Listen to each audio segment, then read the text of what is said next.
Okay, fam. Okay. Mm-mm. Y'all, oh my goodness. There has been so much adversity trying to get on this here good live. And see, even now. Mm-mm-mm. Well, you know what? We're just going to keep it moving. We're going to keep it moving. One thing that I know for sure is anytime, guys, y'all are having adversity about doing anything, take it as confirmation that you're doing what you're supposed to be doing. I can't even tell you what my name is before I tell you that much, honey. Take it as confirmation that you're doing what you're supposed to be doing because the devil is busy.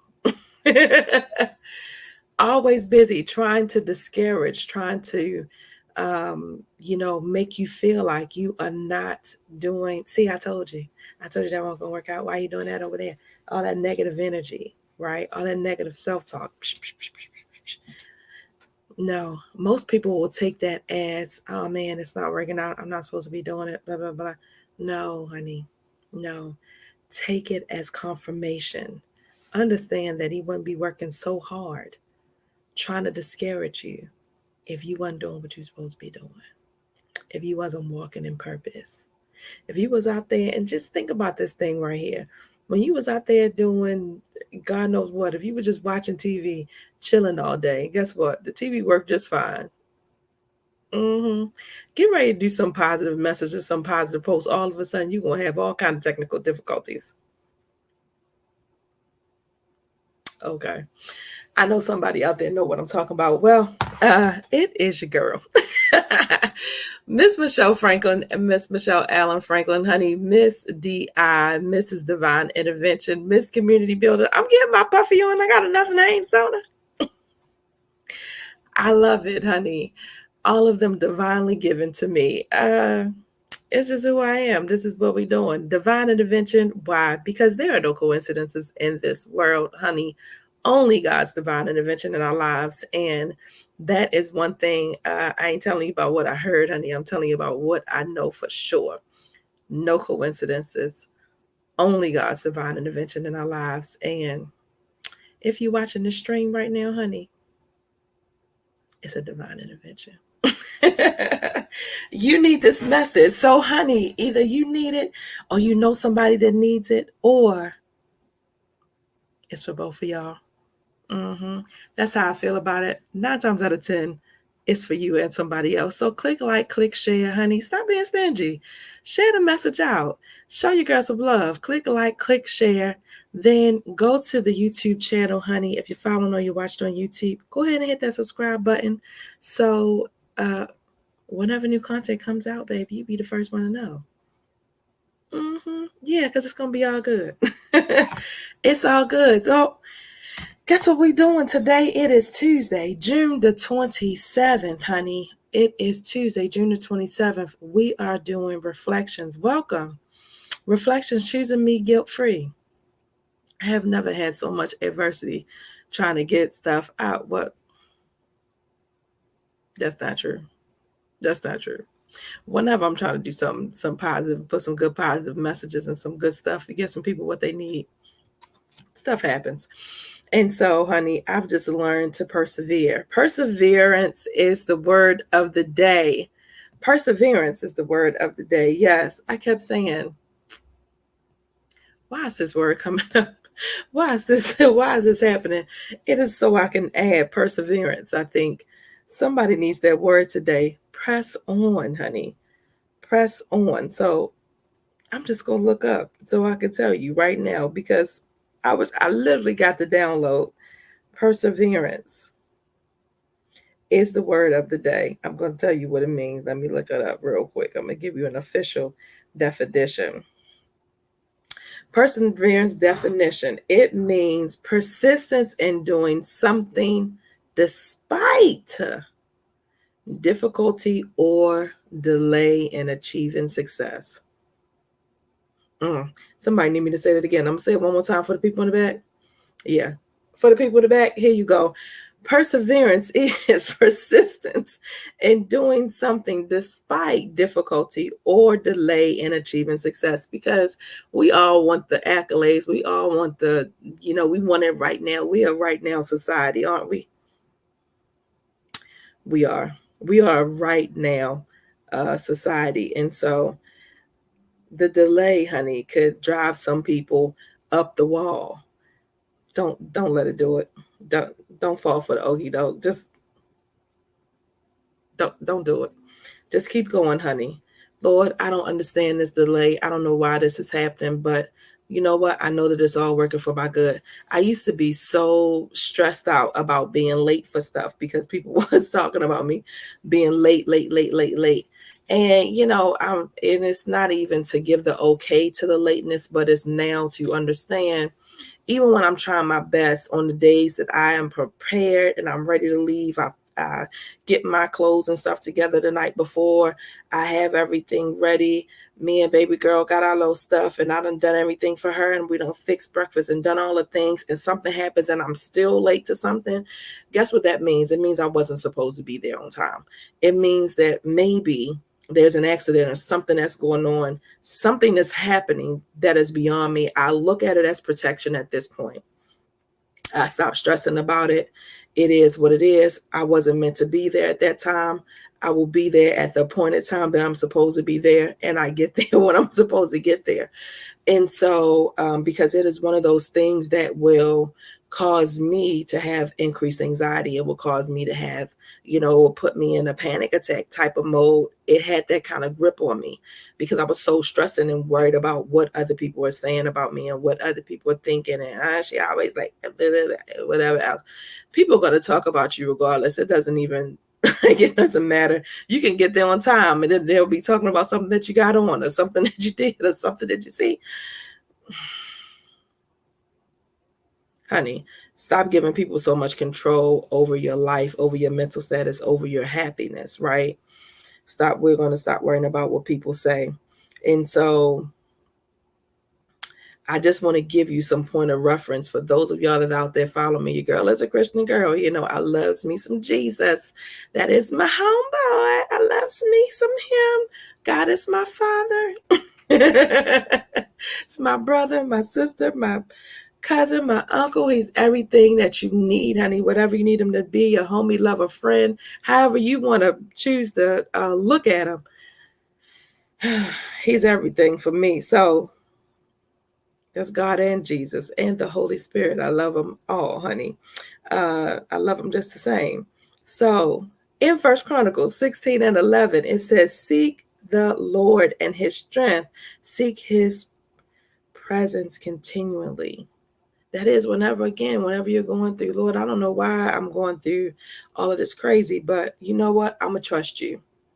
I'm going to trust you regardless. Yep, straight off the bat, I'm going to trust you. Job 42:2 says, I know that you can do all things. No purpose of yours can be thwarted. That's Job 42:2. Knowing that you can do all things regardless of what is happening, regardless of what it looked like. I call it mirages. The devil will put up little things that make you think and make you feel like, what you're looking at is the reality of the situation, but it's not. I promise you, it is just a distraction. It is just something to mess with your mind, especially if you on that, oh, I knew. If you were already speaking negative and speaking some negativity to the situation, and then it comes to pass, so you can be like, I knew my husband wasn't no good. I knew my wife was this. I knew my girl. I knew, right? I know this. I know. If you're speaking, you have to be very careful with what you say because there's so much power in your words, right? And so think about that negative energy that you're putting out there. When you're putting out all of that negative energy, then guess what you're going to get back? More negative energy. So is it a surprise to say that whatever you were speaking came to pass?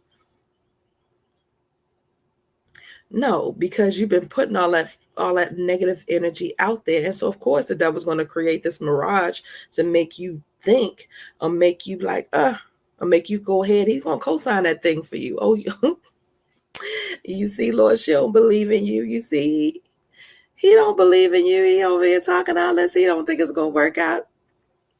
So there you go. Look, they falling for it. They falling for the okie doke. Yeah. And that's how you got to look at it. It's the okie doke. It's the okie doke. Oh my God, I'm not going to graduate. I got this. I got that. I'm failing. I got this class. I got that class. It's not supposed to work out. Let me tell you something. I was in nursing school. I've been a nurse for 22 years. But when I started nursing school, honey, I started as an LVN. In that first year, I was so stressed. I was newly divorced. I had to pass these classes. This was going to be the stability for me to provide for my child. This is not optional. I was so stressed. It was so much on me. And all I could think about is I got to pass. And we had pass or fail tests. Right? And so any of y'all that's nurses out there, y'all can co-sign on this, honey. There's so much information. Oh, there's so much information. Okay. And so you're studying, and you're not getting it. You're not getting all of it. You're like, oh my God, it's just like a whole nother language. Literally, you're learning a whole new language. And so it's stressful. It's hard. And the test, you might, do well on one and you might not. And so at that time, I was averaging right about a low B, high C, right? And one day I'm running, trying to get to clinical. And this is crazy because, again, I wasn't late. But in my mind, I didn't want to be late. And so when I was stressing about it, I had a good 10, 15 minutes. I was good on time, but I'm stressing. And so I go, I pull up and it's completely dark. It's a clinical morning. So it's like 6 o'clock in the morning. So it's completely dark out there. I pull up, the gate is closed for us to get in. So I go around the back, the little opening or whatever. And then I take off running. And so just because in my mind, I'm like, oh my God, I don't want to be late, blah, blah, blah. And so I take off running and my foot got stuck, y'all, in a pothole. And when I tell you my foot was stuck in the pothole and my body was up that way because I was running, but my foot was back there. I was out there in the morning, 6 o'clock in the morning, crawling around in the dark. I could not get up and walk. It was terrible.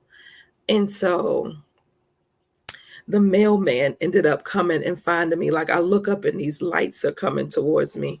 And the mailman ended up finding me out there and took me inside. Thank you, Lord, for the mailman. Because I don't know who, well, like nobody was out there. And so they take me to the thing. It's long story short, I end up having a terrible sprain. Well, that was a Thursday. I had a test the very next day, Friday morning. Y'all, Friday morning, the director called me that Thursday night. She said, I heard you had a test. She asked me, she said, what medicine did they give you? I said, they gave me some hydrocodones. And so she said, oh, okay, that's no problem. Take your medicine and come in and take your test. Right? So I didn't know anything about medications. Again, we're learning. We're not on that part yet, right? I didn't know what the effects of what a hydrocodone would do to you. So anybody knows that you're going to be drowsy. You're going to be in an altered state of mind. I didn't know that, but I feel like my program director knew that. But nevertheless, did I throw some shade? Yeah, I did, because I feel like she set me up. Nevertheless, I took my medicine. I came in. I took the test, high as a bird. And what did I do? I failed my test, y'all. Right? So I failed my test. I failed it terribly.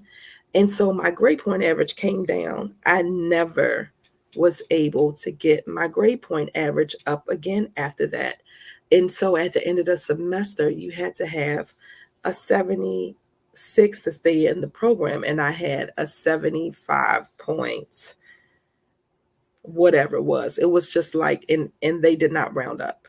It was like a 75 point 7 or something like that, 6 or something like that. Like, and they did not round up. And so I could not, I mean, I was stuck. I was just like crying and bawling and like, oh my gosh, and why me and all of this stuff, right? All of the things that we do, the natural things. But I remember, what was I doing at that time? Again, I was working, I was studying, I was going to school, I was taking care of this baby girl, working, going to school, studying, taking care of this baby girl. And it was stressful. It wasn't enough. So what did I do that next year? Because guess what? I had to sit out a whole year. They only allow people, they only accept it in September. And so here we are in end of October, November. And so I had to sit out a whole year. Thankfully, the program, that's not like it is now where you have to test back in and all this. And so nevertheless, I had a plan that next year. That next year, I said, when I come back in, I'm not working. I'm going to focus. I'm going to study. I'm not going to, be trying to still go to whatever, go do this, go do that. No, I have a goal. I'm going to study. I don't care if I don't take no finals, I'm gonna still pass. You know what I mean? And that's where I was on it. I wasn't just going to get by. And of course, that next year I came in with a vengeance, honey. I came in with a vengeance. And so, of course, that next year, honey, those grades were amazing. And I was able to pass my classes. And I could have failed the final and it would not have mattered. I still would have passed my classes. Of course, I didn't. But I mean, it's a lesson in everything. It's a lesson. It was a lesson and a blessing. And so at that time, I was so consumed with, oh my God, I failed. Oh my God, how am I going to take care of this baby? I got to do this. I got to do that. But instead of focusing on the negatives in our situations, what can you pull out? What blessings can you pull out? I needed that time because, again, when I came back, if you would have asked me some questions, I would have been able to answer them. Sometimes maybe not. But when I came back that following year, guess what? Your girl was on fire. Your girl knew the information. You can ask me whatever. We're studying. We're doing the things that we had our little study groups. So it was a blessing in disguise. I came back way stronger. I didn't even know how much I didn't know because I was studying to pass the test instead of studying to learn the information. And so again, finding the blessings in the storms. Your girl, Miss Michelle D.I., honey, my mantra for life is Romans 8:28, honey, the good, the bad, and the crazy. They are all working together.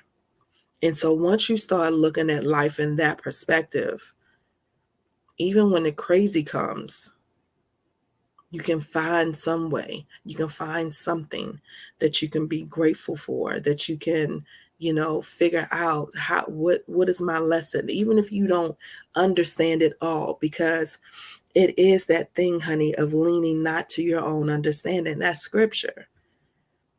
Lean not to your own understanding, honey, trusting that it is working for me. Even faith, honey. Faith is the substance of things hoped for. Even when I can't see how it's going to work out, I know that it is.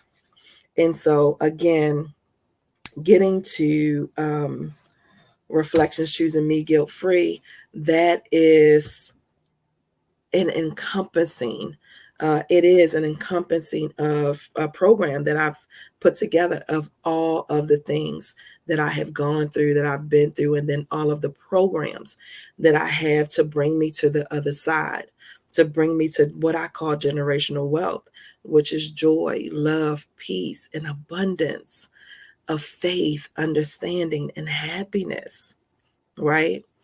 It is a different way of life. It is a different way of approaching life. It is living instead of just existing. And it's very important for me because I did not know that I was suffering from all of these things. Like, I just didn't know. I was on autopilot for so long. And so I thought to myself, if I'm on autopilot and I feel like I'm pretty aware of stuff, But when I found out of all the things that were happening inside of me, how I was allowing subconsciously fear to control my life, how I was having all of these negative thoughts that were programming in my mind that were controlling me subconsciously, I was like, I have to teach about this. I need to let people know that this is going on. And so, of course, I'm going to experience adversity because the devil don't want all of this good stuff out here. They don't want you to know. He wants you to stay in darkness. They want you to continue to walk through those valleys. They don't want you to make it to light. They don't want you walking in purpose. Think about all of the people that you know that have allowed life to take them and then they passed away.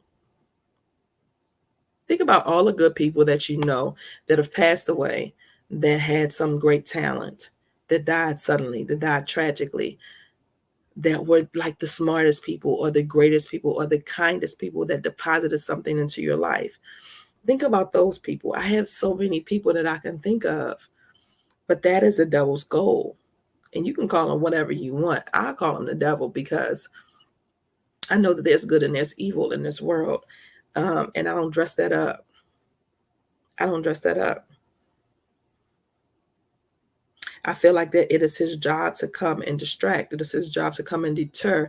It is his job. I know for sure. Job tells us the devil is lurking. He's seeking. He's looking to and fro. Who can I devour? What can I use? And so when I'm talking about these things that the subconscious has over us, it is literally subconscious strongholds that are coming up against us. It is unworthiness.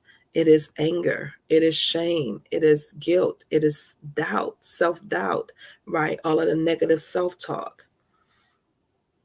You know what I mean? All of these things that come up against us. And so we're talking about them this week because I feel like we need to get to a place where we're having these conversations with ourselves, because if you don't have them with yourself, honey, I can't come and tell you. The things that are holding you hostage, you already know, right? You really already know what they are. You just need, confirmation, or you might need a little guidance. And that's my job, to educate, to teach, to give a little confirmation, to give a little guidance to the things that we already know that are going on inside of us. And then again, to some things that we may not know that are going on inside of us. Because again, if somebody would have told me that I was having some unworthiness in my belly 6, 7 years ago, I would have been like, what? Nah. I love myself. I don't know what you're talking about. What do you mean? Like, what is that? Right? It would have been I definitely would have blew it off. But that is now because I know for sure that I did have some unworthiness in my belly. The first time that I had sex, I got pregnant. I was 14 years old. Did I deal with that? Did I really, really deal with it and how it sat in my spirit for that whole thing, just all of it, the way that it happened, for me to even be involved in a situation to get pregnant in the first place, for me to walk outside of my authentic self, to be in a position to get pregnant in the first place? Did we go deep and deal with that? No. No, we don't go deep and deal with stuff. The way that the doctor talked to me crazy, and all of the things that happened, during the process to have to get it. For me to even at 14 years old to make the decision, because I wasn't made to make the decision. I was asked, what did I want to do? And that is what I wanted. I wanted to go back to learning. I wanted to go back to getting my A's and B's. I wanted to go back to being a good Catholic school girl that I felt like I was, right? I didn't want the stigma of teenage pregnancy. Like I was a lot of things, but in dealing with that whole emotional, spiritual, mental thing that happened, do we, in our minds, did I deal with it? No, because African Americans, if you don't know, but you should know, right? We don't talk about these things. We don't take a deep dive. Now, my mother did she was working with a great child psychologist at that time, Dr. Janice, and I remember having some sessions with her, but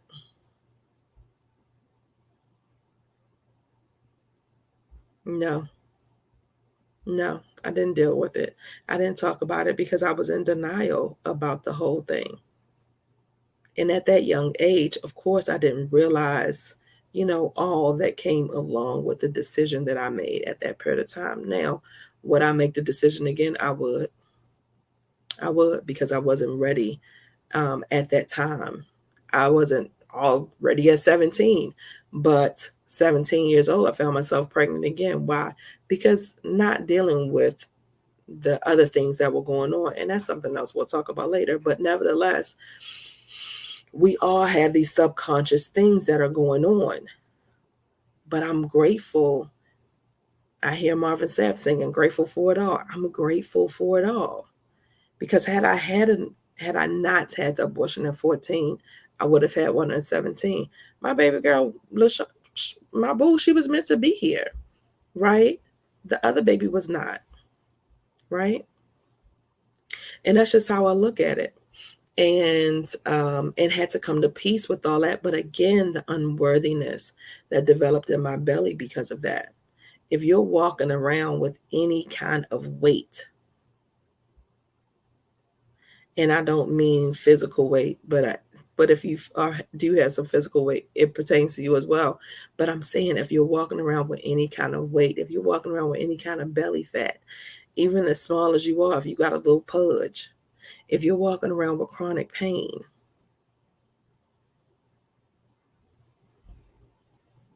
mhm, if you're walking around with stomach issues like GI issues, your stomach is always upset, you're always, going to the bathroom, or you have constipation issues, or you have irritable bowel syndrome, or you have some reflux, all of those things are signs and symptoms.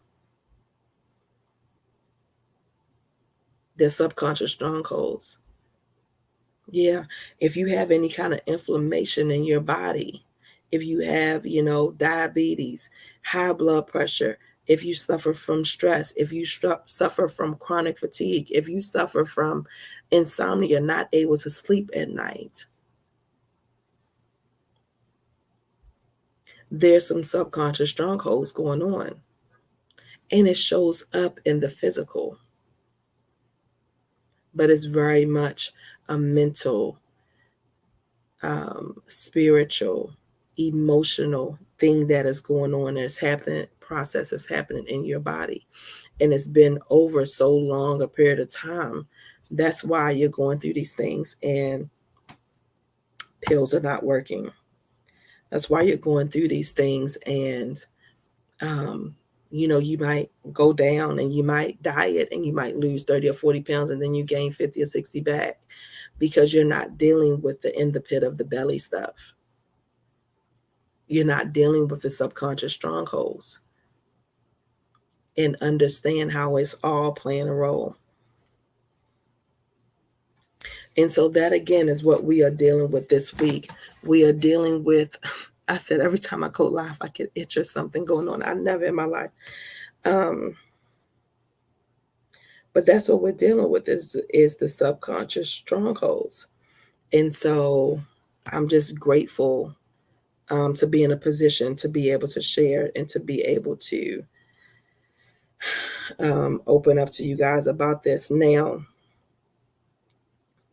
I'm looking for my notes. Give me 1 second. All this technical stuff is going on.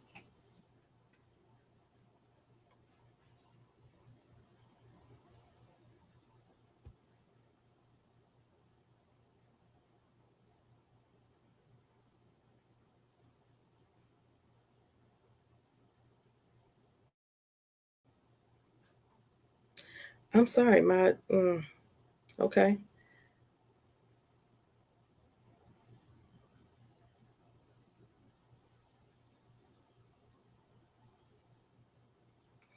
Okay.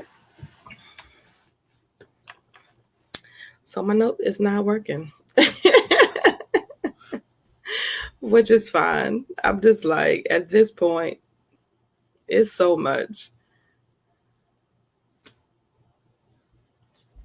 Look, because I said it was fine, now it came up. It is so crazy. It is so crazy what is going on. I have no idea. And so today, good Lord, today we are dealing with, I promise you. Today we're dealing with the subconscious stronghold of unworthiness. And so again, this is Reflections Choosing Me Guilt-Free.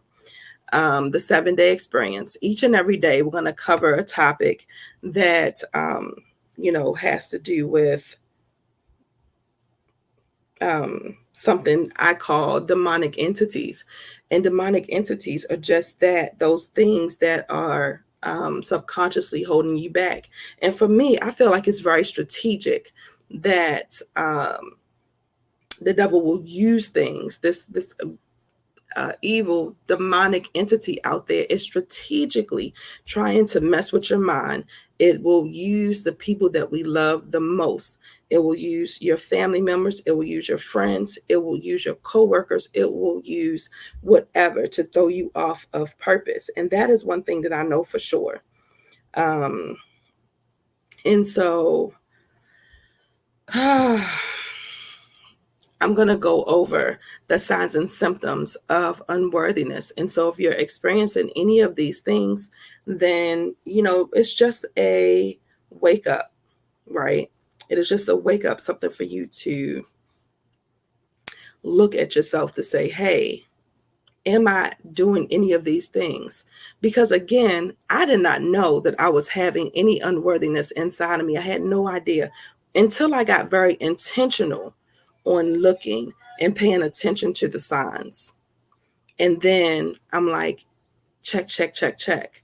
It's just like being diagnosed with PTSD in the fall. I was like, are y'all crazy? What again? No, I don't know if that's right. But when I thought about it, have been through a lot of traumatic things in my life. But guess what? Makes sense. But again, because we're so used to, I call it going and being and doing, right? We're so used to going and being and doing. That's what we're on autopilot. We're going to work. We're taking care of the kids. We're taking care of the husbands. We're paying the bills. We're going to school. We're doing, right? Going and being and doing. We're so used to just being in our everyday flow. We're not paying attention. And these things are affecting us, and we have no idea that they're controlling us. I didn't understand how fear was controlling me and keeping me from the relationships that I truly desire.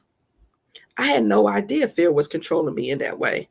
But after I thought about it and I got intentional, I started understanding that, guess what? My behavior, I was saying that I wanted a relationship, but my behavior, honey, was not lining up. I was self-sabotaging to the 10th power. I definitely was holding myself back. I talk about it in my fear video. It's available on my YouTube channel. And if you scroll down far enough, I'll probably replayed it. But in my fear video, I talk about the first relationship that I was with after me and my husband separated. I did not cook for that man. That man asked me to cook for him. And I was like, no, I don't do that. I don't do that. What? I love to cook, y'all. I love to cook. I didn't cook for him because all I could picture was me and my ex-husband used to cook together. He would cook the meat. I would cook the sides. I would cook this.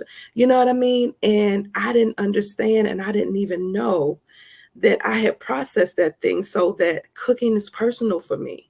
Cooking is something that's I do for you. That's the way I show love, right? My family is that way. I have a family full of people that love to cook. The women, the men, we love to cook. That's how we show love for each other and for other people, right? So no, cooking, no, I'm not doing that. I'm not, you're not getting close enough to me. You know what I mean? I'm not allowing you enough in my little, in my layer, in my little onion, right? With Shrek. I'm not letting you enough in there where I'm going to cook for you. Nah, I don't. Nah, but I'm telling you that I love you though. Contradicting. I'm just saying, it's so many little signs. Again, we don't even understand and we don't even know how it's showing up in our lives. And so that again is why this is so important to me and why I'm so passionate about teaching it the way that I do, because again, the way that it's showing up. So we're talking again of unworthiness, and this is 8 signs that you may have some unworthiness in your belly. Let's go. So signs of unworthiness, of course, can differ from person to person. But if you're struggling with signs and symptoms of unworthiness, it shows up: 1, self-doubt. Think about this thing: self-doubt, constantly questioning one's ability, skills, or worth are signs of feeling unworthy. Do you have to ask somebody permission, right? Do you have to, you do something and then you're like, oh, oh my God, what are people going to think? Oh God. Oh, man, I have this great idea that I want to do, but I don't know if I can do that or not. Right? It was like when I started with Reflections, Choosing Me Good Free, this is how I fight daily for the unworthiness. And I'm like, why are you making the decision that you're making? Why are you doing this? Why are you not doing this? It is a very conscious decision when I decide to do something, to push through. That's why perseverance is the word of the day. Because when I made this program, right, I started putting things together and I was doubting myself. And so I was asking people that I respected about, my program and my things. And then I would feel something, I would sense something. And because I was around people that had been doing this longer, I was taking that step back and I wouldn't say anything. And I was like, I was thinking it, heard it very clearly, right? Would hear the answer. If I'm listening to you, say I'm listening to you talk about a problem or something, I would hear the response very clearly. But because I was in the presence of people that had been doing it longer than me, I would just sit back and I would kind of shrink and I would go, I don't know if that's right or not. I don't know. Of course, it would come out that it was correct, right? They would say it, or I might say what I want to say and they'd be like, yeah, that's exactly what it is. But that unworthiness in me was allowing me to shrink down initially, right? It was allowing me to doubt myself, even though I can hear it very, very clearly, whatever it is. And so, again, Romans 8:28 and everything, that has taught me what to listen to the whispers, listen to when I feel something, stop doubting yourself. So I'm saying to you, when you know something, you know it, right? Stop doubting yourself. You know what I mean? Like, you may not, and you may feel like, man, I'm new in this or whatever. But what I know for sure in this, that I know now that I wasn't really sure in back then, God gave me this. Everything that I have, everything that I'm doing, it's not me. I pray every night, Lord, decrease and you increase in me. So I know that he's leading and he's guiding me. He's leading and he's guiding you. So stop doubting yourself, right? But that is a sign, self-doubt. Number two is perfectionism. Whoo, Jesus. Perfectionism. Some people are going to be like, perfectionism, what? Yes, perfectionism.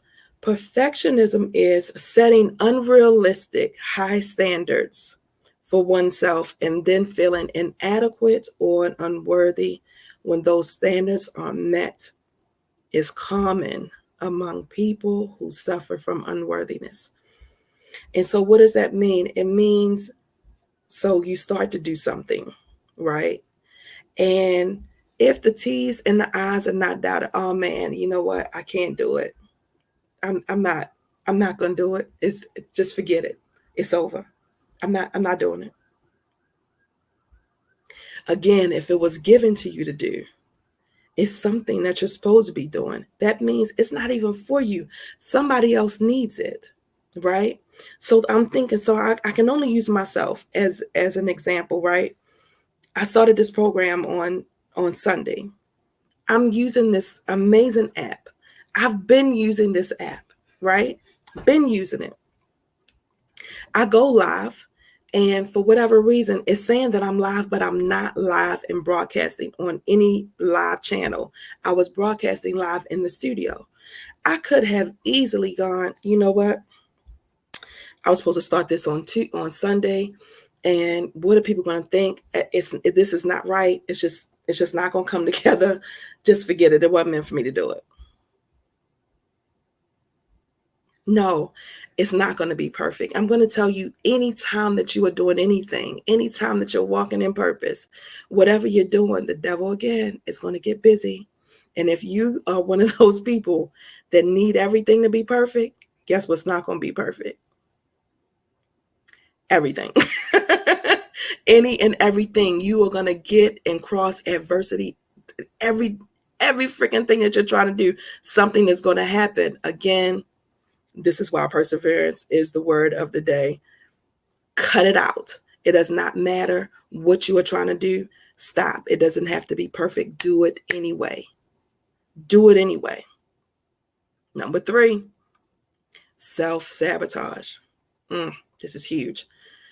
Self-sabotage, engaging in self-destructive behaviors or undermining one's own success, can be a subconscious way of reinforcing feelings of unworthiness. This can manifest as procrastination, avoidance, or engaging in harmful habits. So self-sabotage, y'all, is huge. This is huge. A lot of people do this. You do this in relationships. You do it in friendships. You do it in situations where you're supposed to start something new and you're not feeling comfortable. Okay. I see you talking, but you say adversity killing me. Woo, child, thinking it's got to be. Yes, that is nothing but the devil, girl. Pluck that devil off your ear and keep it moving. Persevere, because it's serious. The adversity is always my green light that I'm doing what I'm supposed to be doing. If it is working against me so hard and trying to discourage me that much, that is okay, devil. I got it. Thank you. That's my check. That's not my check. That's not your cue to quit. It's your cue to keep moving. And self-sabotage, again, relationships, whenever you want to start something new, whenever you want to do something, honey, to the 10th power, we self-sabotage. Number 4 is negative self-talk. Negative self-talk. That is frequent negative self-talk is harsh self-criticism and a strong inner critic that can indicate feelings of unworthiness. Believing and reinforcing negative beliefs about oneself can be damaging to your self-esteem and overall your well-being. You're welcome, sweetie. You're welcome. That negative self-talk is so real. I had no idea. The research says you have thousands. Your mind is constantly going. You have thousands and thousands of thoughts that are going through your mind on a daily basis. And so if you think about it, how much positive do you remember that you're saying to yourself? Even though some positive things are coming in there, you are only reflecting on the negative things. You're trying to do something new. I can't do it. I don't even know why I'm trying to do that. Girl, you're so stupid. Why are you doing that? What you say you want to do? What? Ain't nobody going back to school. You trying to go back to school. Remember the last time you tried to do that? That didn't work out. Why are you trying to do that now? What you trying to do again? All that comes through very loud and clear, right? All the negative stuff, very loud and clear. That's why I call him the devil. Y'all seen those little movies where the devil's on one side, the little devil angel, and the good angel is on the other side and the devil is whispering, come on and do it. You know you want to do it. All of the negative stuff. He real loud when you're doing something you ain't supposed to be doing, right? Or you want to try something new, or you stepping outside your comfort zone, like any of those things, it gets really, really loud. What you trying to do? Michelle, you trying to tell what? You trying to do what? What you trying to do? Latasha, what you trying to do? What? What? Honey, loud. I just pluck his ass off your shoulder.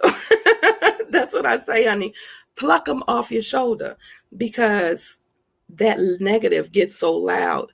Just reinforce whatever it is you're trying to do. You got to turn the negative into a positive. Again, something is not working out. Lord, I don't understand. I don't know why this isn't working out. Your relationship is acting crazy. I don't know why this man is acting crazy today. I don't know what's going on over there. I'm going to pray about it. Just leave it alone. You know what I mean? I don't understand why I can't get to where I'm supposed to get to. And you get there late, and guess what happened? It's an accident or something going on crazy. Trust your instincts. Follow your intuition, right? Pluck that devil off your ear. Let that negative self-talk go. Let it go. It's so much easier. It's so easy to listen to the negative, right? I knew that wasn't gonna work out. I knew he was gonna act that. I knew this was gonna happen. No. And then think about again how much power is in your words. So again, if you are saying that it's not gonna work out, guess what? It's not. The world, the universe, God, your guardian angels, they are sitting there waiting for you to tell them what to do. What do you want? What do you want us to do? Oh, you don't want that to work out? Oh, you know I'm going. Oh, okay, let's go make that not work out then. That's just truly what I believe. There's so much power in your words. And now there's research backing that thing up. You ain't got to believe me. YouTube it, Google it. Like it's so much research out there now. There's so much power in your words. My girlfriend Maisha, one of, just a beautiful guru of all things, but she taught me about the body keeps the score. And she taught me, that we are energetic beings having a human experience. Everything is energy. Look that thing up. Everything is energy. We are energetic beings having a human experience. And so if you are surrounding yourself in negative, if you're thinking negative, if you're allowing that negative self-talk to just overtake you, guess what you're going to be? Guess what your environment is going to be? Negative. And so you got to get out of that negative thinking and get some positive into your spirit. Doesn't mean you got to be happy and go lucky all the time. No, that's not really realistic. But if you choose to be and you want to be, I choose to surround myself in positivity because I want positive things and I'm trying to do positive things. I want to do positive things. I want to project positivity out into the world. And so if I'm around some negativity, family, whatever, I'm not going to be able to stay around it long. You just talking negative. I'm going to give you some encouraging words, and then I can't be around a lot of negative energy because I'm trying to do some positive things. So shifting, honey. Number 5, seeking validation from others. Guys, this is huge. Seeking validation from others, constantly seeking approval, a validation from others can definitely be a sign of unworthiness. Relying on external validation to make you feel good or make you feel worthy. Girl, you like this shirt is this good? Is this not? What you think about this idea? I have this, that, and the third. My brother, when he was younger, in his early 20s, he had this great idea. My brother is like one of the smartest people I know. I feel like he is the smartest person I know. But my brother had researched, right? And did this research on this stock. And he was asking, he was asking people, what do you think about this stock? What do you think about this? What do you think about this? Now, he done the work. He done researched it. Again, I told you, smartest person. He done the work. So the due diligence is done, right? Because somebody else told him not to buy the stock, guess what he didn't do? And guess what happened with that stock? We'll be rich, honey. We probably wouldn't have to work no more days. But nevertheless, because what? He was seeking validation from other people. You know what you know. You know what looks good on you. What do you think you're supposed to look like? What do you like to wear? Right? When I was getting my Invisalign, right, y'all, I'm not embarrassed about this. My teeth has a gap in the middle, right? And then my teeth started shifting. And you see this? They started shifting. So one is shorter than the other. And so, but when I was smiling, my pictures, if you go back and look, you never really could tell unless I forgot because of how I was holding my smile. And so when I would smile so that you couldn't see the unevenness of my teeth, right? And so I decided in my getting myself together that I was going to do the Invisalign instead of getting braces. And so everybody was saying to me, Michelle, what is wrong with your smile? Your smile is great. Why are you doing that? You don't need that. You don't need your gap is beautiful. Blah, blah, blah, blah, blah.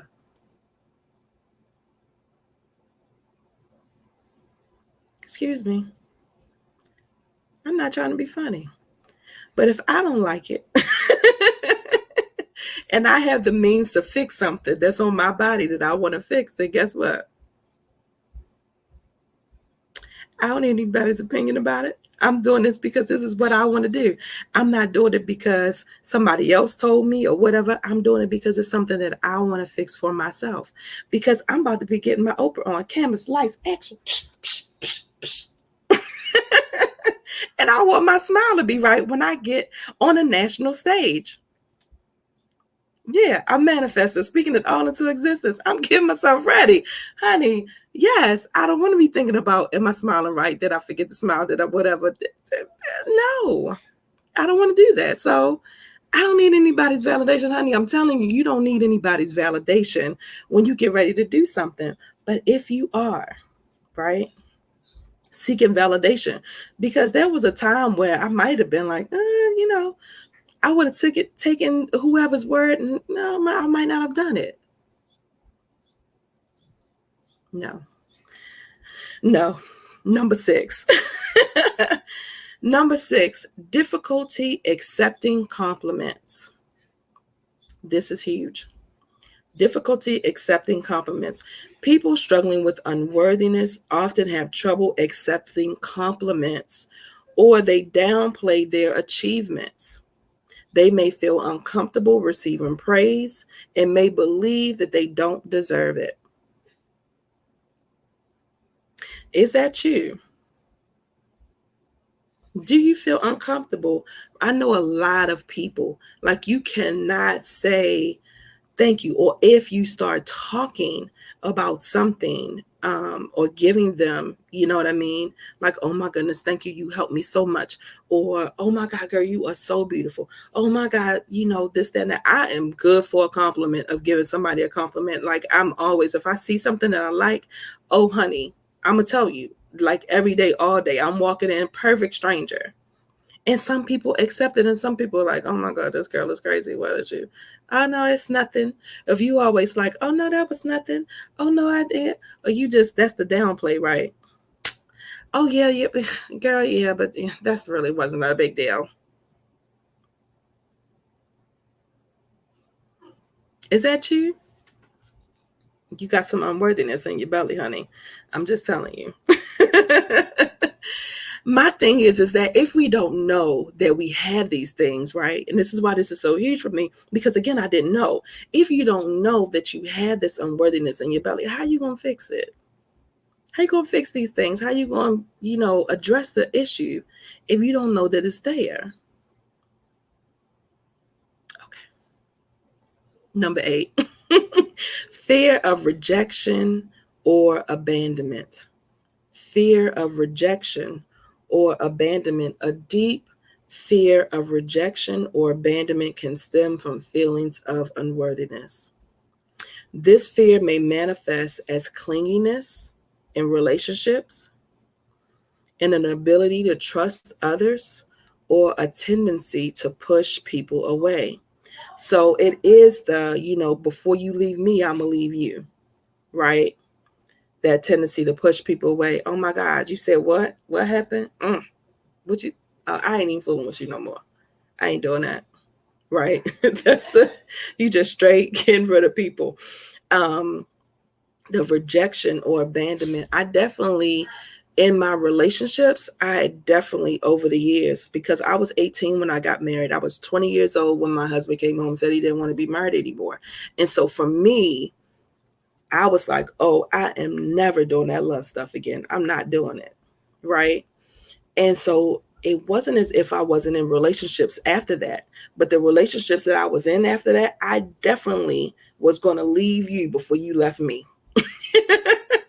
I definitely was going to be in control of the situation. I was definitely, just definitely,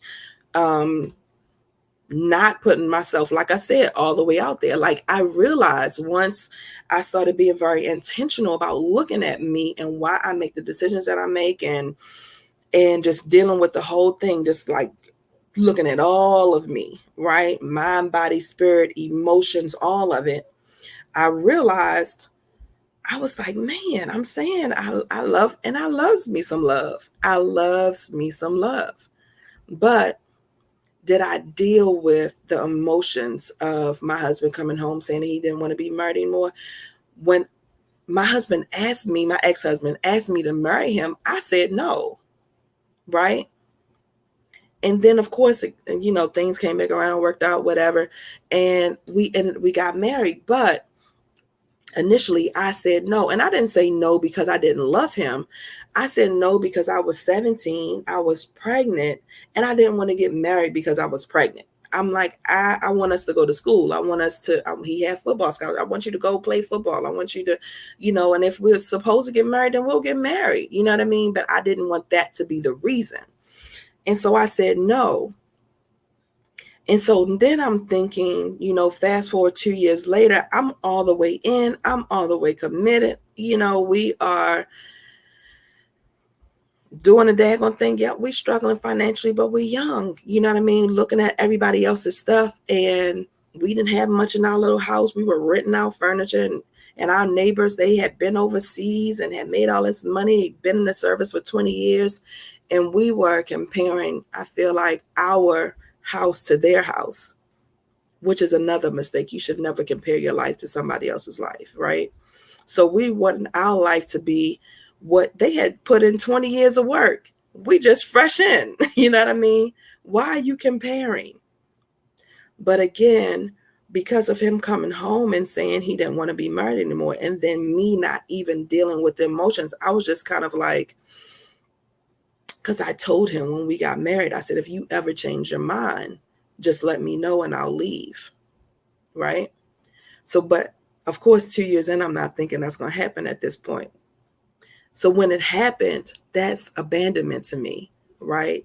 Did I deal with that abandonment issue? I did not. But I did get into, guess what? I'm never going to give anybody that much control over me again. I'm never going to give anybody my heart like that again. I'm never going to. And it wasn't a conscious thing like, oh, I'm never going to do that again. But it was a very subconscious, right? How many situations or what have you dealt with subconsciously where somebody has abandoned you, be it your mom, your dad, you know what I mean? Or relationships that you've been in where you've felt like, damn, I was all in that thing. I done gave my all to somebody and you're treating me like this. Or, or it didn't work out for whatever reason. Or it could even be that somebody has passed away and left you. I know that it's very strange to have a feeling of abandonment from somebody that has passed away, but guess what? It's very valid. Especially somebody that might have gotten themselves killed, or, that died, just passed away unexpectedly, or, whatever, because you have dreams and hopes and thoughts of and vision of what your life is going to be like with that person. And then that person is gone all of a sudden. There's some feelings there. right? That's some true feelings to deal and work with. And so very valid. Again, my dad and my mom split when I was 2 years old. Anybody that has a parent that was together and that divorced or that separated, you're going to have some abandonment issues. Anybody that has a parent or um, someone that you love or trusted that didn't show up for you, you're going to have some abandonment issues. I mean, it's just a normal thing that happens. But do we deal with those things? We don't. We don't. It's so much easier to just keep going. And for us, especially African Americans, that we're not talking about our feelings.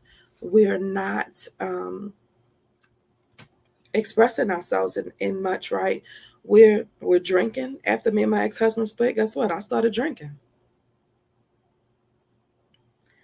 I'm not a drinker, but I was drinking. I was drinking.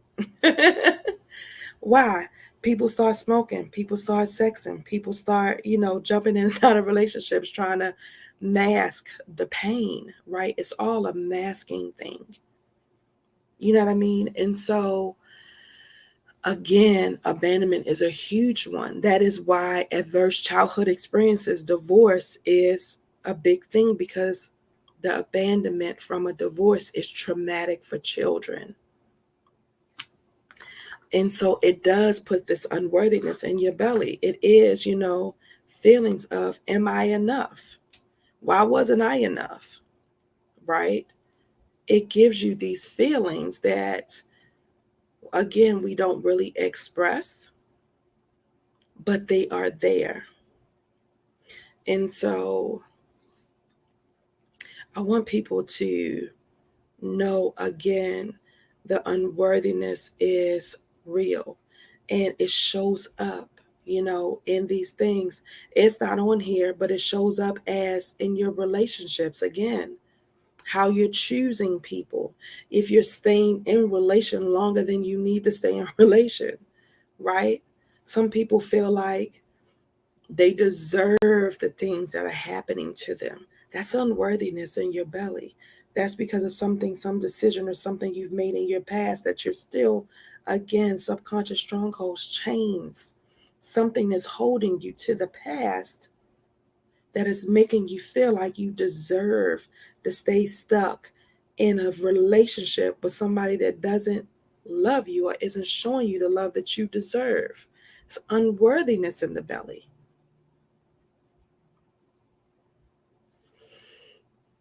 And so I believe, and I know for sure, that there is love out there, that,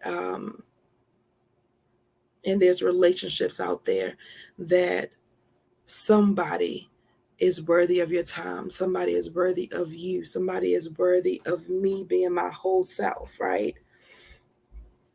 But if I don't recognize the unworthiness in my belly, then guess what? I'm going to continue to sabotage. I'm going to continue to allow the self-talk to overtake me. I'm going to continue to allow fear to rule my life. I'm going to continue to uh, look for others for validation instead of what I need. What you think about this man in this relationship? Oh, y'all don't like him? Oh, right?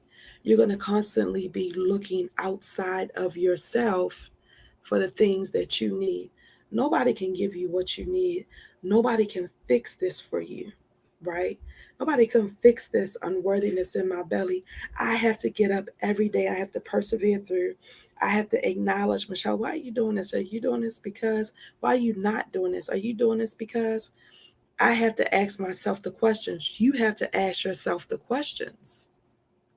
But the very first thing you have to do is, one, acknowledge that something is there. And that is the purpose. That is my purpose. Is to get you to just see.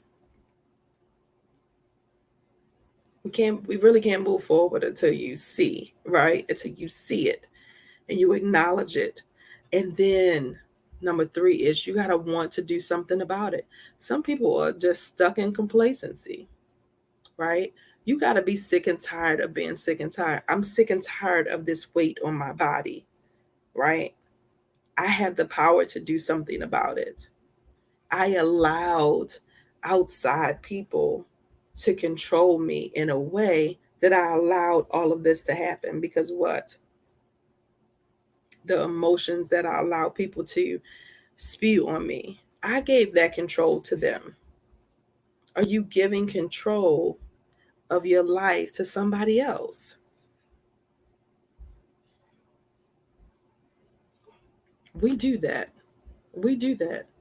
I've shared this story before, but I have to remind myself, and it's a constant reminder. And I feel like I've come in and out of it. And sometimes it's very, very strong. And sometimes, stuff happens, life do be lifing. And so you kind of get stuck and get lost sometimes. So understand that it's okay. If first you don't succeed, honey, a mild live voice, dust yourself off and try again. If at first you don't succeed, honey, dust yourself off and try again because life do be lifing. And so you're not always going to get it right, or you're not always going to just, I feel like I'll be going stronger than wham, something to come and knock me over, right? Somebody passes away. Relationships change. A family member that you thought, or a friend that you thought was a friend and loving on you, really you find out they're a snake and they trifling. That stuff is painful. That stuff will knock you down for a minute. But guess what? Once you fall, it's okay to fall. Dust yourself off and get them back up. Try again, honey. Keep it moving. Because at the end of the day, we need you, right? I need to be my whole, true, authentic self. And if I'm walking around with unworthiness in my belly, I can't be who I was called to be. You can't be who you was called to be. Whether it's Oprah, Oprah can't be who Oprah is walking in unworthiness. She had to love herself, whether she was fat, thin, skinny, whatever it was. Who she liked looking in the mirror. Tyler Perry couldn't be Tyler Perry without recognizing that there was some stuff in the pit of his belly that he had to deal with, right? You think about everybody famous, and I'm thinking about everyday people because for me, we're all famous. We're all worthy, right? We are all important. You are somebody, something to somebody, right? You are somebody, something to somebody. You are the most important person to somebody. Whether you got a TV audience or you don't. I was suicidal. I was having suicidal thoughts last year, and I had to sit up and I thought about that thing, and I was like, you know what? I might not hear from people. I might not even know the people that I'm touching when I'm doing what I do, what I feel like I'm called to do, which is this. I've been a nurse for 22 years, but this is my purpose, I know for sure. Using my voice, educating people on things, the uncomfortable things that people don't want to talk about, that African Americans don't talk about, right? Yes, boo, you are important. You are something to somebody. Yes. I had to get that in my spirit. I was like, Lord, had I continued on that path with those thoughts, had I played that out, right? I'm thinking about all the ripple effect of people that will be affected. I've touched people that I don't even know. I was going back on my Clubhouse room, listening to my Reflections Choosing Me Guilt Free. I did this. This is the third one. I did one in October and I did one in December. There were people talking. I don't know who those people are. I don't know who those people are. I have people that are sending me messages about how much I've touched them, how much I've changed it. I don't know those people. So understand, when you are doing you and when you are walking truly and authentically in who you are and who you are called to be, you are going to touch people you have no idea. And you don't have to be doing the work that I'm doing. You can be doing you. You could be just going on your job day to day. You don't know whose life. You don't know who's looking forward to you walking through the door. You don't know who you're shifting, right? when you're present. That's like you, Miss Lane. When I saw you at the Juneteenth, in the Juneteenth room with the babies, I'm like, your spirit and your compassion and just your love, honey, just for people. You can tell it's so genuine, right? I was so, y'all, we at the Juneteenth pageant. I'm like, oh my goodness, oh my goodness, oh my goodness. I left stuff at home. I had this, I didn't have this. I'm like, oh my God. Just something as simple as this water bottle that I needed for my child's hair. Because for me, when you have on a different outfit, honey, you got to put some different hair on. So, every outfit I've been like that since I was like a teenager. I'm like, oh no, different outfit. We got to do something different, right? And so that's how Marley is when she is competing. Every outfit, we do her hair. But my baby hair is thick. We need a little water. Right? I left the spray bottle at home. Honey, I'm spazzing. I got in my car and I sat there, and it was 15 minutes before the show was about to start. And I sat there and I was like, Michelle, we can't, you can't go home. I don't know what you're about to do, but we can't go home. I walked back in. And I'm like, Lord, forget it. I said, I don't care. It's going to work out. I walk back in. Who is sitting next to me and supplies me with a water bottle? Oh, honey, I got one. Just go put some. This is one I got. And your bottle was better than mine. Your bottle was better than, I need to find, where'd you get your bottle from? Because it was big. And the spray was nice. Right. God supplied that need for me, right? God is going to supply our needs, and he's going to give you the people. But there are people in your life that are just something as simple as that, right? Just to be open, just to be in love, just to be in community. You know what I mean? And it was a beautiful thing. And so I was just like, it was just a reminder for me to, why are you worrying? Why are you stressing? Like, God has everything under control, even in the smallest things, in the little things that you're trying to accomplish, in the little things that you're trying to do that you think are small things. They're not. They're very significant to somebody else. And so you need to understand and you need to know that. So again, knowing who you are in this world, because you are important to somebody. Somebody needs you, right? And generally, it's not just one person. Yeah, it's not just one person. And it may be some people that, again, you have no idea and you will never know their names. You might never see them again, but you've made a lasting impact on their life. And that's why we're here. That's what it's about. The good, the bad, and the crazy is all working together. That's Romans 8:28. It's all working together. So get out of your head. Figure out this unworthiness in your belly so that you can do something about it. This brother want me to be great today. Right? So I'm like, out of all the adversity that happened this morning, all the adversity that's been happening this week, for me to do this live, for me to get on every day, and for me to do some teaching about what I'm calling is demonic entities. Unworthiness is demonic because it is holding you back. And let me just go over what I said because I couldn't post. I'm going to say yet. My explanation for demonic entities. Demonic entities are this. Let me go to it because I have definitions. I explained that, the devil was in the choir, right? They are fallen angels. I'm a Christian woman, so this is what I believe, and I believe it wholeheartedly.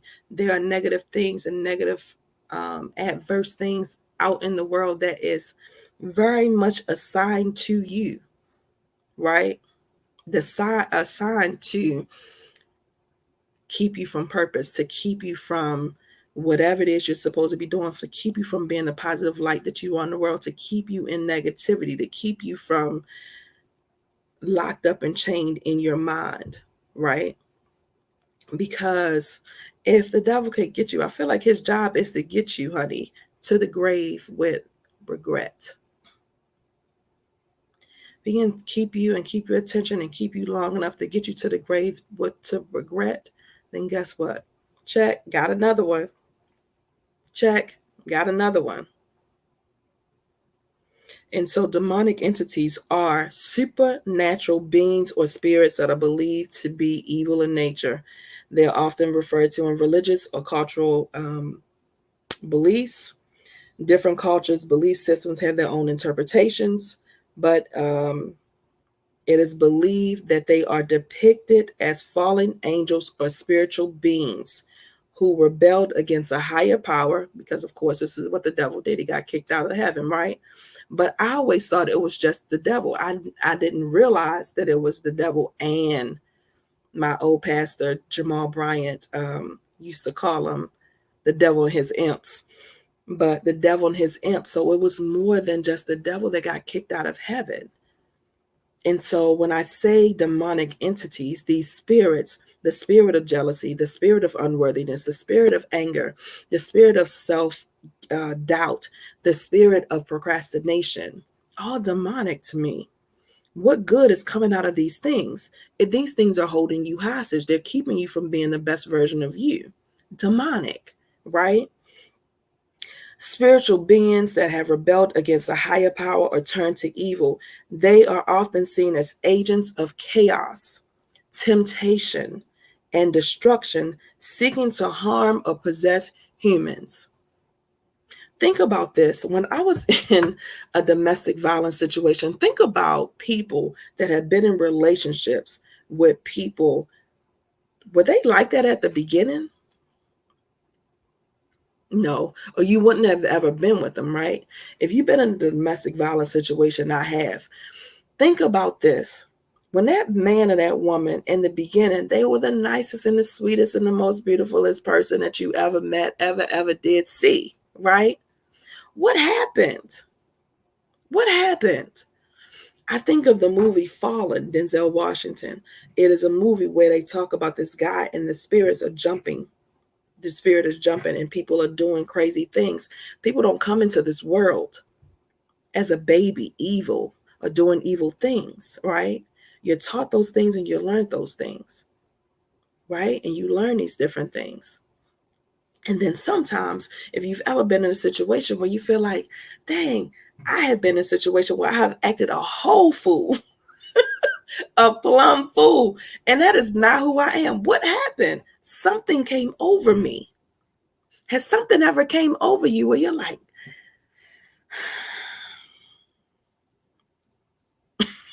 damn, you done maybe cut somebody out? You're like, I ain't have to say all that. Or you done something you ain't supposed to do. I didn't have to do all that. What happened to you? What came over you? Something demonic? Yeah, because that's not who you are, right? That's not who that's not who you are. But something happened. I promise you. Like, I understand it's a Tuesday. We're not in church. I'm not a pastor. I'm not trying to be a pastor. I don't have a calling to be a pastor. I have a calling to teach what I know. I have a calling to teach what I know. Everything that I learned and everything that I've gone through, every experience is on the table. Why? Because I didn't go through it just because. God is not a just because God. And so I know when I was in this domestic violence situation, the man that did this stuff to me, this man is the sweetest man, right? But some things was going on with him. Some demonic things happened with him. When I tell you that day that the domestic violence situation happened, I promise you when I looked at him, I promise you he had some horns coming from his head. I ain't never seen nothing like it. I hurried up and closed my door. I promise you, he looked all kinds of evil. I had never seen him like that. Something was on that man that day. Am I making excuses? I'm not. I'm just telling you that's what my experience was that day. Does it give excuse or allowance? Nope. That's why I'm not with them, honey, because I don't care what came over you, what you're not doing. On no given day, is there any excuse for you to put your hands on me? But nevertheless, something demonic happened that day. I have never in my life actually seen anything like that. I pray I never do again. But nevertheless, demonic spirits, honey, demonic entities comes over you at times, comes over people at times. And if you don't acknowledge that thing, if you don't control it, you have the power. Acts 16 and 18, the children just look at the devil trying to take my voice. I'm gonna keep talking anyway. I'm gonna sound like a frog for a minute. Acts 16 and 18, we just did a convention with the church. Acts 16 and 18 is about who? Paul, the apostle Paul, casting a demon out of an enslaved girl. Because in the theme was, in the message is that you have the power. You can cast these things out of you. You have a choice. Everything in your life is a choice, honey. You definitely do not have to do, and you don't have to behave. And if you have, right, because that's where the unworthiness comes from, because I've done something that didn't sit well in my spirit. I've done something that spoke against authentically who I am. When I had that abortion at 14, when I made a decision, I'm the one that called the little boy down to the house. I'm the one that made the decision to step outside of myself. I'm the one that made that decision. You don't think that didn't sit right in my spirit, in my soul? That's where the unworthiness started, right? I made that decision. Was that a conscious decision? It wasn't conscious. It was a very subconscious decision that little boy was paying me some attention that day. I had a huge crush on him for years. I wanted that attention to continue. And so I made the phone call. I made the decision that I'm going to do what the big kids do, because I got to keep this boy's attention because he was a little bit older than me. You've done something that is not sitting right in your spirit. And it may be something and it may be some things. But nevertheless, it's affecting you if any of these signs of unworthiness are on you or in your spirit. And I can't dress that up, nor can I fix that for you. Right? You have to make the decision to acknowledge and then make the decision, like Paul, to say, guess what? I need these things up out of me. This is not going to work. You have the power to make the choice to say, I don't want, I'm sick and tired. In 2019, I was so sick and tired of myself. I was like, girl, I don't even know who the hell you are. I was 270 pounds. I was late to work every day because I'm having panic attacks, depression, anxiety. Everything is, I didn't even know who I was. I wasn't sleeping at night. I was smiling and acting like everything was fine and everything was not fine. I was freaking falling apart. I was exhausted. I was tired of pretending. I don't want to do this anymore. Lord, please show me, help me. What do I need to do to share? I don't want to do this anymore. I don't know who this girl is. I'm looking at myself. I don't know who this girl is. This is not me. I had to get to a place. You have to get to a place of, I'm sick and tired of being sick and tired, whether it's physical weight, because sometimes you can see physical weight, or you can be the thinnest thing in the room, but there's some weight on you, right? There's some weight on you that you need to get rid of. These demonic spirits, they're like bag lady, honey. You gonna hurt your back carrying all them bags like that. How many of them you got on you? Put that shit down. It's heavy. It's heavy, right? It's heavy. Put it down. It's just that simple as you have a choice. You have a choice. Let me see if my technology going to act right and let me do this. Give me 1 second. Let me see if I can get this technology to act right. Hang on 1 second. Is it going to do it? Is it going to do it?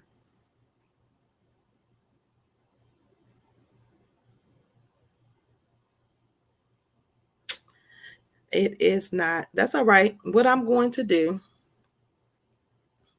is I'm going to attach it to this live. I'll attach it to this live after I finish. I'll attach it, but I did a audio, and it's called You Have a Choice. And it really is just basically that simple. And that's the message all week is you have a choice. You have a choice on how you respond to people. You have a choice on whether you let negative stuff in. You have a choice on whether you let that negative self-talk continue to be loud and like a speaker in your ear. You can pluck that damn double off your shoulder and keep it moving. You have a decision. I had a choice to make last year when I was having all of those negative thoughts and I was having all of the, you know what, I'm tired. I don't even feel like, I don't even know. Like, why does it even matter? Like, nobody is going to know. It doesn't even make a difference. I was having all of that negative talk. As powerful and as spiritual as I am, it doesn't matter who you are. Think about, and some people are like, man, well, you was just smiling or you was just doing it. I just saw her and she was just fine. And what's wrong with you? People smile and laugh and look every day. I know that for sure. You would scroll down my old Facebook page, honey, smile, laughing, honey. I took the best pictures. You would have never known every night I was suffering with it. You would have never known I was having panic attacks. You would have never known because that's what we're doing. And that's why I'm doing this as well, because I know people are hurting. Statistically, 5 out of 7 people, 5 out of are suffering. That means if you walk into a room, you think about everybody at your job, right? And you count 1, 2, 3, 4, 5, 1, 2, 3, everybody in the building. Statistically, that many people are suffering in silence. And why? Because of the stigma, because it's a shame, because of what somebody else is going to say. What are people going to think? Oh my God, I can't say this. Oh my God, I can't say I do that too. Oh my goodness, I got to pretend. But whatever it is, you're not being true and authentic to who you are. And guess what?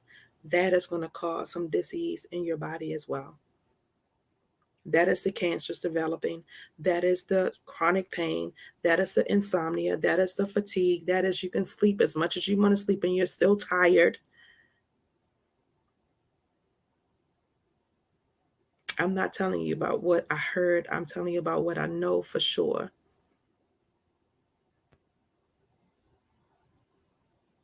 And so, honey, on this day, if you want to get to a better place, again, you have to start by acknowledging. You have to start by acknowledging that thing. And I have, references on my YouTube page. I have references on my link tree. I have references, anything, because the most important thing that you can do for you is talk to somebody. Therapy is such a stigma in our community, right? You don't have to take a pill for everything, but it is definitely a shifting of the mindset. It is definitely a shift of the mindset, and we'll talk a little bit more about that this week. But one is this week we're acknowledging, and that's it, and that's all. Look, and that's it, and that's all. That's all I got for you today. I am Michelle Franklin, honey. Miss Michelle D.I., Mrs. Divine Intervention herself. And I feel like if you're here and you're watching, this message is for you, or it's for somebody that you love, or it is for both of y'all. So, honey, like and share, and go subscribe to the YouTube channel. Again, I have a video on fear. That is another demonic entity. Baby, I break that thing down. I give you 4 types of fears that I had no idea. Forgiveness, unforgiveness, that's another one. It's another one. It's unforgiveness. I did a message on May the 30th on unforgiveness. Very transparent, but again, very necessary. Romans 8:28 and everything. I have another one. I got to figure out how to get it on, but it's on Clubhouse. When I did Reflections Choosing Me, it is, manipulation in relationships. Are you being loved on or are you being manipulated? All demonic things. Yeah. So Thank you. Thank you, honey. Thank you. I appreciate you. Because you know you are a blessing to me. So I'm happy to be a blessing to you, honey. Save me and my child's life with that spray bottle. David, that was gonna be a rough day for me, Lord have mercy. Um, Look, I feel like Tab every time I'm about to finish. I want to say, y'all going about your business. But I am Miss Michelle Franklin, Mrs. D.I., Mrs. Divine Intervention. If I lost my train of thought. Oh, I forgot. That's what I want to say. If you want to, if you want to learn more or get into a program, I have a program. This is my 7-day free program, but I also have a 12-week program that is coming up on July the 13th. If you want to find out about that program, if you want more information, if you're sick and tired of being sick and tired, and you want to start addressing some of these issues, I also help you with that. Now, I'm a nurse. I've been a nurse for 22 years. I'm not a therapist. And so I do always encourage people to, again, talk with a therapist, get into therapy, go see your doctor.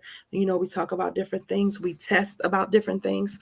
And so if, you know, you want information, you need more information on that, please, again, hit the link tree up, schedule an appointment, and we can get into that.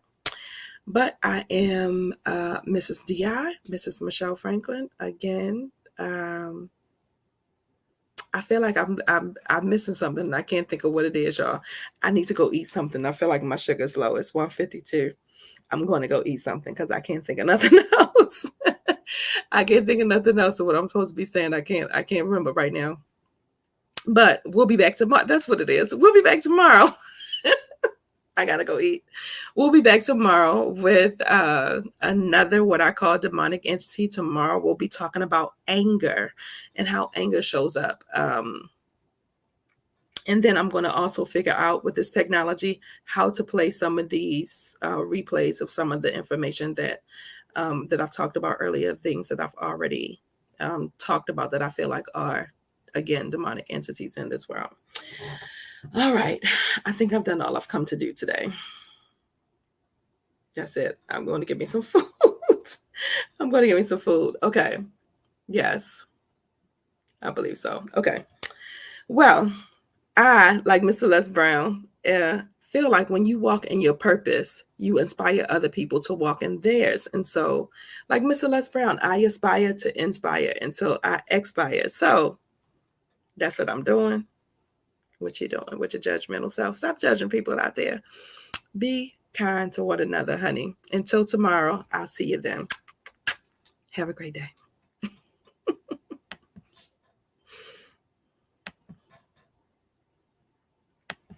All right.